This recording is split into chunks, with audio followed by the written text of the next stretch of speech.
కన్నులెర్ర చేసి చూచిన లోక విదతి భస్మీకరించు మగనుడున మేనమా.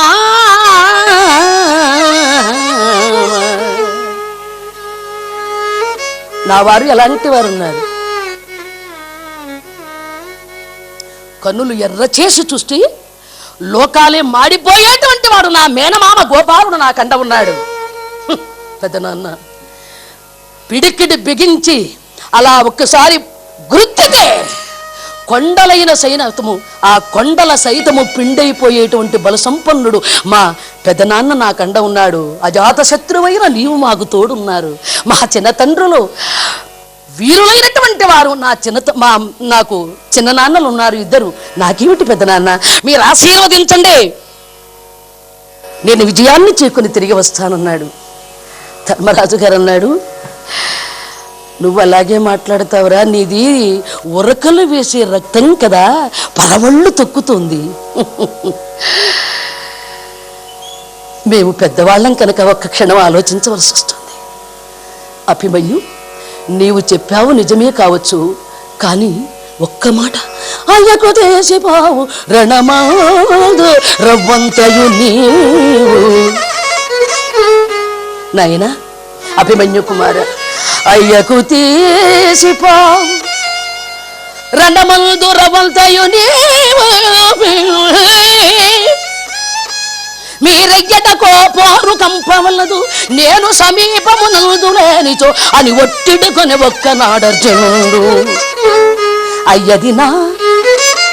అయ్యదినా మనమునకు ఆరటములు కలిగించనాయన.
నాయనా కుమార, ఒక్కటే మాట,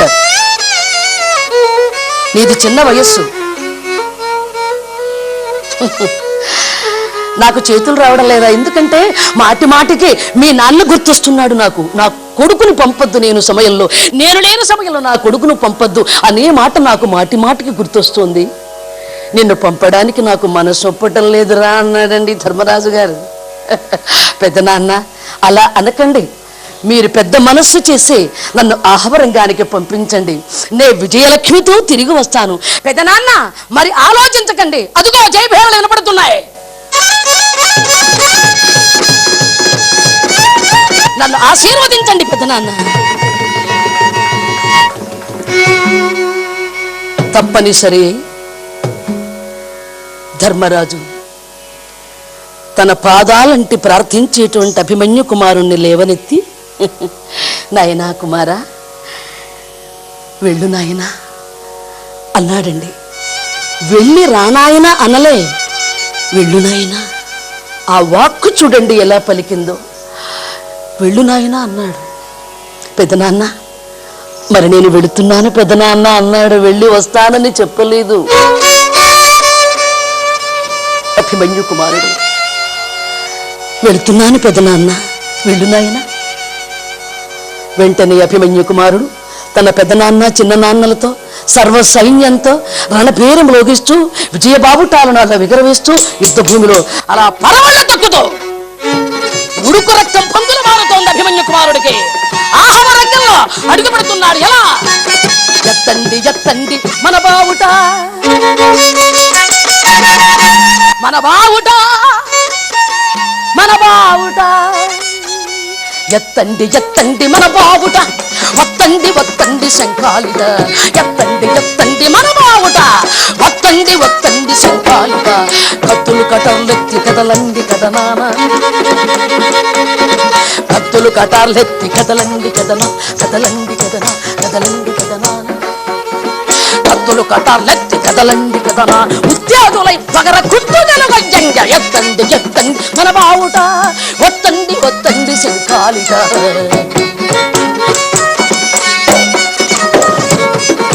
కత్తులు కటార్లెత్తి కదలండి కదనానా, కదనానా, కదనానా.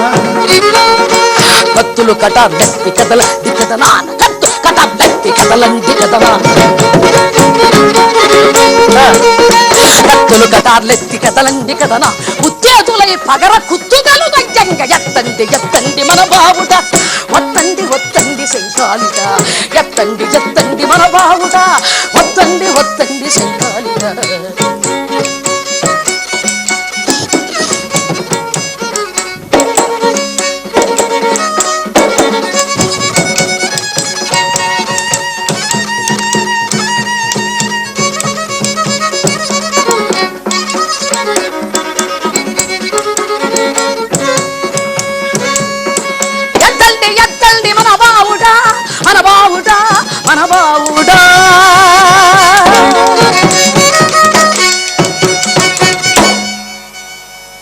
అలా రణభేరుని ప్రవహిస్తూ ఉన్నారు.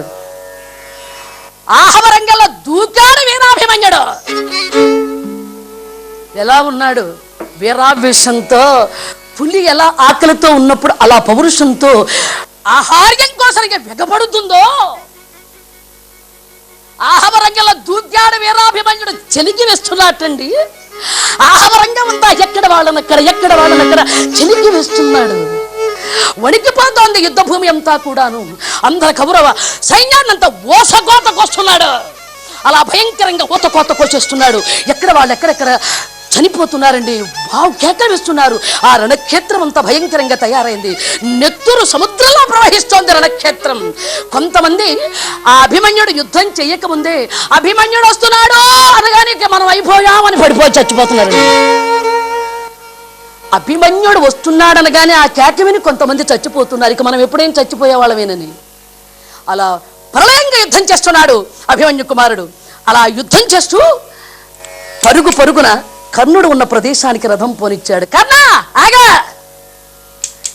ఏదో నేను గొప్పవాణ్ణి, మహావీరుణ్ణి, నన్ను మించిన వాడు లేడు, నేను శౌర్యవంతుణ్ణి, ధైర్యవంతుణ్ణని ఏదో కోతలు కోసేవాడివట. కర్ణ, సూతపుత్ర ఆగా, ఇప్పుడు నేనొచ్చాను, నీ ప్రతాపం నా దగ్గర చూపించు అని అభిమన్యు కుమారుడు ఆ కర్ణునిపై శరవర్షం కురిపిస్తున్నాడు. అలా శరవర్షం కురిపిస్తుంటే కర్ణుని పరిస్థితి ఎలా ఉంది? శరనిధిల్ జిరుగు మంధర నకమ్మ విధాన, శరనిధిల్ జిరుగు మంధర నకమ్మ విధాన, కాననమ్మున రేగు కార్చొచ్చు కైవడి, కాలపక్వ జన సమాజ సంభరణ విక్రీడ నంబనరిల్చు శూలిపోలిక బహుకేళీ గదులను పిలువ.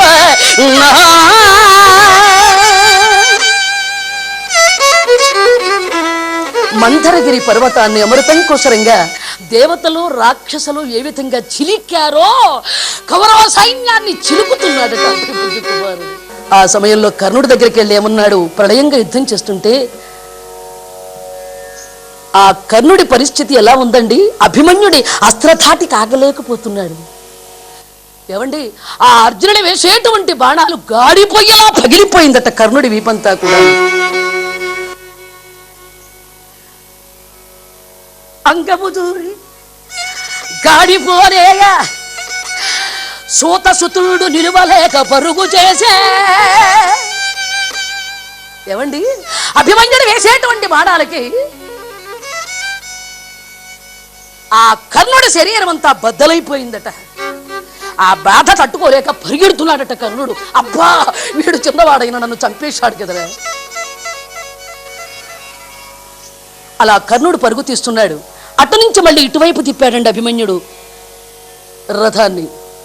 అలా మరి ఒక వైపు తిప్పే రథాన్ని దుర్యోధన ఆగా ఎక్కడికి వెళ్తున్నావు? ఏదో గొప్పవాడిని, నన్ను మించిన వాడని లేదన్నావు, ఈవేళ నేను వచ్చాను, నాకు చూపించిన గొప్పతనం అని ఆ సుయోధనుడి మీద బాణవర్షం కురిపిస్తున్నాడు. బెత్తరైపోయి సుయోధనుడు తత్తరపాటుగా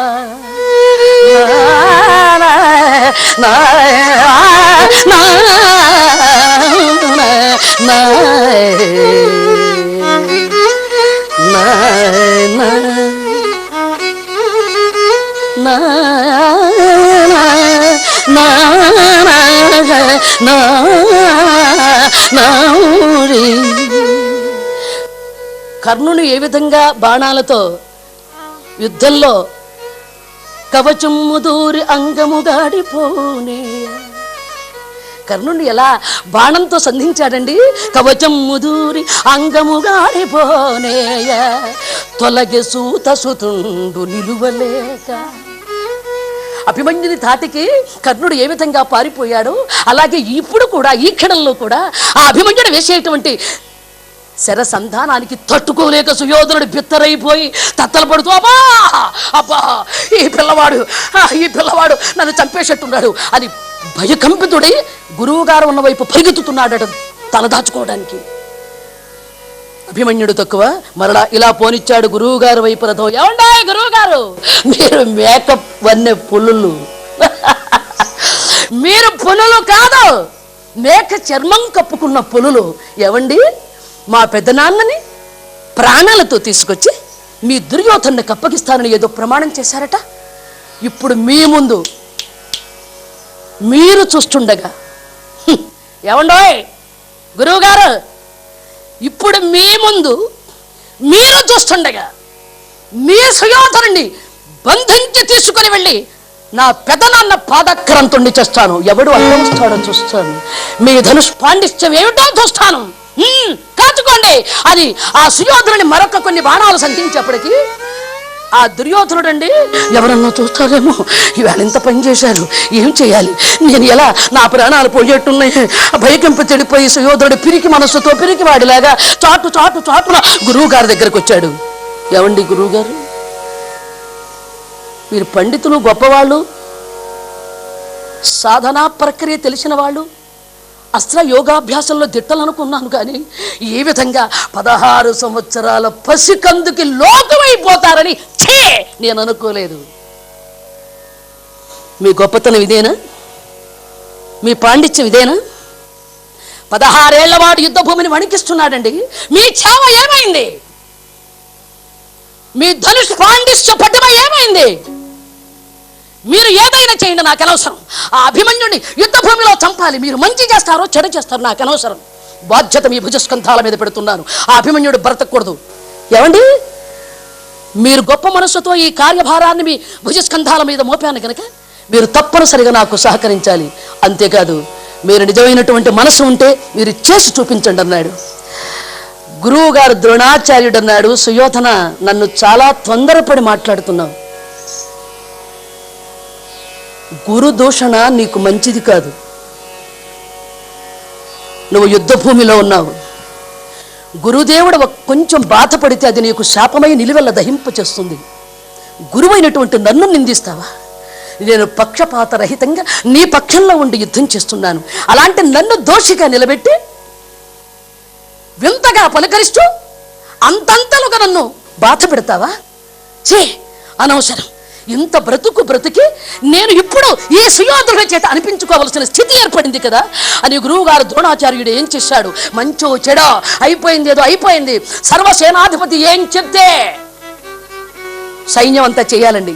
ఇది అధికారం, అదే సైన్యాధిపతి అధికారం.